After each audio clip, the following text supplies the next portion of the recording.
يعني حضرتك شايف انه طالما الدين يتدخل في الحياة العامة او الحياة السياسية، او نعم. لم يحدث فصل بين الدين وبين الدولة، نعم. هتفضل الدولة متخلفة. نعم نعم نعم، أقولها بالفم المليان.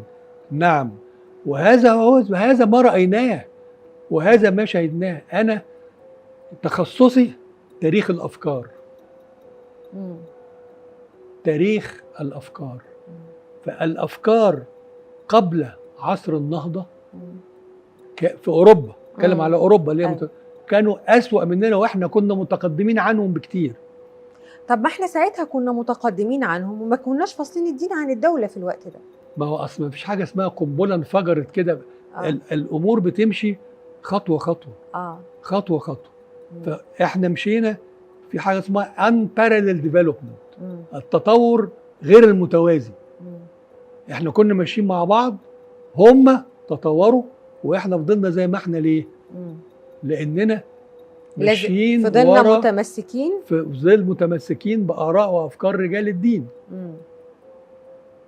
وهذا يعني في رأيي المتواضع جدا هو سبب تخلف العالم العربي.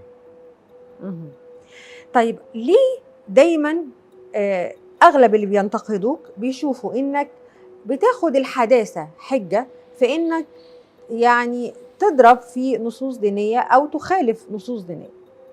أنا بعد اللي قلته ده كله أنا اللي بخالف النصوص الدينية؟ هم بيتهموك بده بعد ما قلت قطع يد السارق والزاني والزانية وحد الحرابة. طيب إيه حدود النقد عند شريف الشباشي؟ إيه حدود الخطوط الحمراء اللي تقول لحد هنا وهقف ما أقدرش أنتقد أكتر من كده، سواء في الدين أو في السياسة؟ والله هو المفروض إن ما يكونش فيه خطوط حمراء، يعني المفروض إن ما يكونش فيه خطوط حمراء. لكن طبعا في إن أنا ما حاولش أبدا إن أنا أصدم المجتمع بأفكار يعتبرها إهانة له. يعني أنا بحاول دايما أدي أمثلة. يعني لما قلت لي أنت إزاي بتقول، اديتك أمثلة على طول. أيوة. تقولي لي فصل الدين عن الدولة، اديتك أمثلة. ما بتكلمش كلام نظري، لا بتكلم بأمثلة تاريخية. وتطور التاريخ وتطور الأفكار. أهم حاجة تطور الأفكار. صحيح. طيب يعني أنت حتى الآن ما عندكش خطوط حمراء في نقدك، مظبوط؟ مبدئيا لا. طيب ولو مش مبدئيا يعني ممكن يظهر لك خطوط حمراء فيما بعد؟ ممكن. طيب تتوقع الخطوط الحمراء دي ممكن تكون فين؟ في السياسة ولا في الدين؟ ما اقدرش اتوقع، يعني ممكن في الاثنين. طيب خليني اقول لك السؤال بطريقة مختلفة.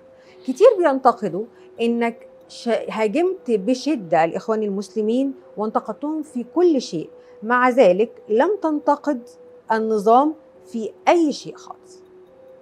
أي نظام؟ أي نظام حاكم، نظام الإخوان؟ لا، حضرتك هاجمت الإخوان ونظام الإخوان. أيوة. لكنك لم تنتقد أي نظام آخر. لا، انتقدت كتير جدا. ما تقوليش إيه، أنا مش فاكر دلوقتي، بس انتقدت كتير جدا. اللي هي مقالات كثيرة تنتقد أوضاع كثيرة جدا، كل الأوضاع السلبية اللي احنا شايفينها دي أنا منتقدها على طول. طيب اذكر لي نقد ممكن تكون انتقدت بيه أحد الرؤساء أو أحد يعني لا، اذكري لي أنت حد في مصر انتقد أحد الرؤساء في ال50 سنة اللي فاتوا. اذكري لي.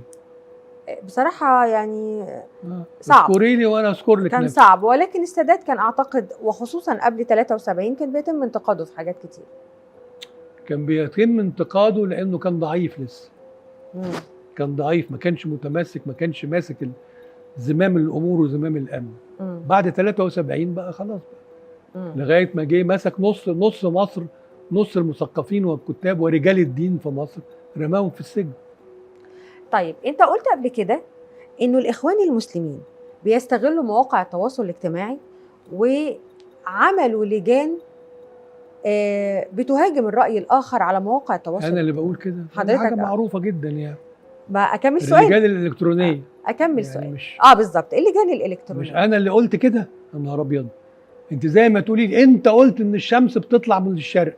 ماشي، حضرتك شايف إن ده شيء مسلم بيه، ولكن السؤال هنا مش إنك قلت أو ده حصل فعلا، السؤال إنه انا لا اعتقد انه اي نظام باي شكل كان ملهوش لجان الكترونيه. اشمعنى الاخوان المسلمين بالذات اللي بتحرم عليهم ده او اللي انتقدت فيهم ده؟ بمعنى انه النظام الحالي عنده لجان، النظام السابق كان عنده لجان، الانظمه العربيه كلها عندها لجان الكترونيه، السعوديه والامارات وغيرهم من الدول ايضا عندهم لجان الكترونيه. لا اعتقد عندهم لجان الكترونيه بالمعنى الاخواني. المعنى الاخواني هو معنى تعبوي شعبي، واخد بالك، بيحض على الكراهيه ويبث الفرقه بين الناس. اللجان الالكترونيه بتاعت الدوله دي دوله عايزه تسيطر، فعندها اجهزه مش لجان الكترونيه، ما هماش اشخاص، ده افراد يصفر كده يتجمعوا 100,000 واحد. دي خطوره الاخوان، انه بالطبله كده يضرب الطبله يتجمعوا 1,000,000 واحد. يعني السلطه لا، السلطه عندها اجهزه، جهاز منظم مرتب يدين لهم بالولاء ويعمل المطلوب منه. طيب يعني معنى كلام حضرتك انك تقصد انه الاخوان المسلمين كان عندهم القدره على الحشد اسرع واكتر من اي فصيل اخر.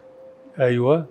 طيب لو جيت سالتك سؤال عن، طالما يعني تطرقنا للسوشيال ميديا ووسائل الاعلام بشكل عام، حضرتك شايف انهي حقبه زمنيه كان الاعلام فيها هو الاكثر حريه؟ حقبه السادات، حسني مبارك، حقبه محمد مرسي والاخوان المسلمين، ام الزمن الحالي؟ وبمنتهى الصراحه ده سؤال صعب، لكن اعتقد مفيش حقبه، لكن في بعض حقبه زي ما انت قلتي، او اوائل بتاع ده السادات. اول ما جه 71 كده وبدا لغى الرقابه، وان كان الغاء الرقابه طبعا دي خدعه كبيره يعني. انما حصل فتره كده لمده سنه سنتين كان في اقلام، محمد عوده، وكان في اقلام بتقول كلام قوي. بعد كده كان في بعض حقب للسادات، اللي مش السادات، لا، لمبارك، ساب فيها شيء من الحريه. اعتقد انه مبارك كان الاعلام كان بيقول كل اللي هو عاوزه، يعني لحد ما رئيس الوزراء كان الاعلام بينتقد بمنتهى البساطه، ما حدش كان بيكلم حد. كويس انك قلتي لحد رئيس الوزراء. طبعا بنيجي عند بعد رئيس الوزراء طبعا فرمله. مظبوط، ده حقيقي. طيب يعني حضرتك تقصد انه طالما لم يتجرأ الاعلام على انتقاد الرئيس، اذا هو لا زال غير حر الى حد بعيد. ايوه. طيب. ايوه، لانه الاعلام في فرنسا بينتقد رئيس الدوله يوميا، وفي امريكا كمان بينتقدوا، وفي امريكا حتى بتاع ده ترامب ده بينتقدوه. صحيح، مظبوط. طيب هل حضرتك شايف انه في الوقت الحالي المسؤولين بيتعاملوا مع الاعلام بشكل فيه تعالي؟ اعتقد كده ما كانش موجود ده في زمني انا. في زمن ما انا كنت بعمل بالصحافه، لا، المسؤولين كانوا بالعكس يخطبون ود الصحفيين. طبعا. طيب خلينا ننتقل لمركز تكوين. انا عارفه ان حضرتك مش عضو في مركز تكوين، وكان شفت لك تصريح في صدى البلد انك اتكلمت انه انا ما اعرفش تكوين وما اعرفش هم يعني ايه خطتهم او ناويين يعملوا ايه. لكن الكلام ده كان لسه من سنه. حاليا بعد ما عدى اكتر من سنه على مركز تكوين، شايف اداؤه ازاي؟ انا ما اعرفش انه لسه موجود يعني بصراحه كده. هو لسه موجود؟ لسه موجود. لا، هو هذا المركز بصراحه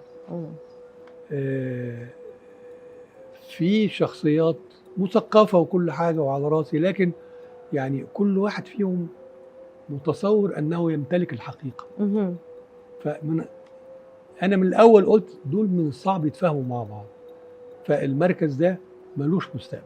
يعني تقصد انه اعضاء المركز صعب ان هم يتفاهموا مع بعض؟ ايوه. ليه؟ اعضاء المركز المفكرين. المفكرين، لان هو لا ما علمه من اللي وراه شخص فلسطيني اسمه تايه عن بالي دلوقتي. شخص فلسطيني هو اللي بيموله. طيب حضرتك شايف ليه مش هيبقوا متفاهمين مع بعض؟ ما انا شايفه ان اغلبهم توجهاتهم واحده. ما هو يعني مش ضروري تبقى توجه